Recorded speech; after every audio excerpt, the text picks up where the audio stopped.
정부가 거리두기 완화 가능성을 시사한 가운데 연일 신규 확진자가 쏟아지면서 우리 의료 대응 체계가 과연 감당할 수 있겠냐는 우려도 커지고 있습니다. 임종윤 기자와 함께 변수별로 상황을 파악해 보겠습니다. 우선 우리 의료 대응 체계가 견딜 수 있을지를 알 수 있는 가장 중요한 변수는 뭡니까? 중증 환자 관리라고 봐야 될 것 같습니다. 현재 수치로 우리나라의 현재 중증 환자 관리 상황을 좀 살펴보면은요. 어제 오후 5시 현재 자료인데 현재 중증 환자 병상이 2,655개입니다. 이 중에 1,890개가 차 있어서 가동률이 28%를 조금 넘고요. 그 밑에 보시는 이제 한 단계 낮은 중등증 병상 가동률은 42% 수준으로 어쨌든 그렇게 높지는 않은 수준이라고 봐야 됩니다. 그렇다면 중환자 병상이 2,600개를 넘어서면 위험하다 이렇게 볼 수 있는 겁니까? 그렇게 보셔도 뭐 크게 틀린 말은 아니 될 것 같습니다.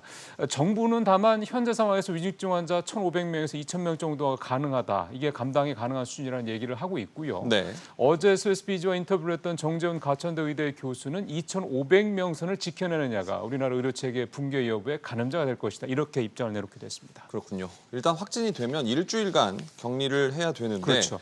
이렇게 되면 기업들 입장에서는 확진자 결근에 따른 부담도 클 수밖에 없지 않습니까? 실제로 아마 많이들 일어나고 있을 겁니다. 근데 아직도 우리 같은 경우 정부나 기업에서 이 근로자 결근과 관련된 통계가 나온 거는 없습니다. 네. 그래서 우리보다 먼저 오미크론 변이가 정점을 찍고 현재 좀 감소세 있는 미국의 사례를 살펴보면 지난달 말 현재 880만 명의 미국 성인들이 코로나 때문에 지금 일을 쉬고 있는 그런 상태입니다.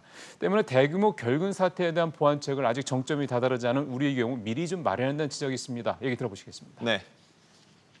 너무 많은 결근율로 인해서 사회적인, 경제적인 피해가 예상될 수 있는 부분이 있을 수가 있어서 최대한 결근율을 줄일 수 있는 방법들을 우리가 보완하지 않게 되면 네, 첫 번째 질문에서 한 얘기이기도 한데 네. 위중증 환자가 늘면 사망자도 늘어나는 거 아닙니까? 그렇죠.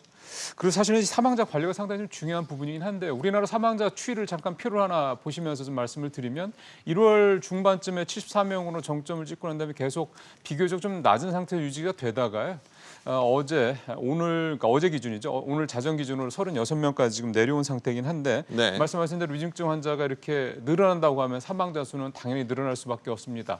근데 이와 관련해서 중요한 거는 결국 사망자 관리가 될 텐데 미국의 시산주간인 디 애틀랜틱이 우리나라가 즉 한국이 미국이나 영국에 비해서 사망자 수가 현저하게 적다면서 관리의 모범 국가다 이런 평가를 내놓고 있는 걸 보면 네. 어쨌든 사망자 관리를 우리가 아직까지는 비교적 무난하게 하고 있다 이렇게 볼 수도 있을 것 같긴 합니다. 이런 가운데 정부는 내일 다음 주부터 적용할 사회적 거리두기 조정안을 발표할 예정인데요. 일단 완화 가능성에 무게가 실리기는 하는데 최근에 아시는 것처럼 급증한 확진자 규모가 막바지 변수로 작용할 것도 좀 배제할 수가 없는 상황입니다. 정부가 고민 끝에 어떤 카드를 내놓을지 네. 한번 지켜보겠습니다. 네. 임 기자 잘 들었습니다.